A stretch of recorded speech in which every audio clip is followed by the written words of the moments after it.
शरीराला त्रास देऊन जर तुम्ही सक्सेस मिळवायचा प्रयत्न करत असाल ना, तर ते होत नाही. म्हणजे तुम्हाला वेट लॉस करायचं, वेट गेन करायचं किंवा जे काय फिटनेस मिळवायची, जे काय करायचं असेल ते. तर शरीराला त्रास देऊ नये, शरीराला सोबत घेऊन तुम्ही करू शकता.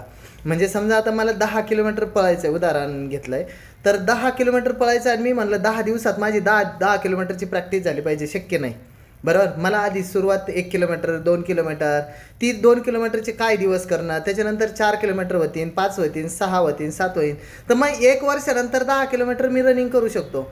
ती कम्फर्टेबली करू शकतो. जर मी 10 दिवसात करण्याचा प्रयत्न केला ना, तर शरीरात खूप साऱ्या गोष्टी बदलत्या आणि त्यांनी माझ्या शरीराचा काहीतरी लॉस होईल, एखादा आजार तयार होईल, काहीतरी डिफेक्ट तयार होईल आणि तो सोबत घेऊन फिरायला लागेल मी. तर हा झाला एक फॅक्टर, की आपल्याला हे फक्त एक एक ॲक्टिव्हिटीचं सांगितलं. हे सगळ्या गोष्टीमध्ये असतात. तर शरीराला सजा देऊन नाही काम करावं लागत, शरीराला सोबत घेऊन काम करायचं असतं आणि सोबत घेऊन जेवढं काम करू तेवढं सक्सेस लवकर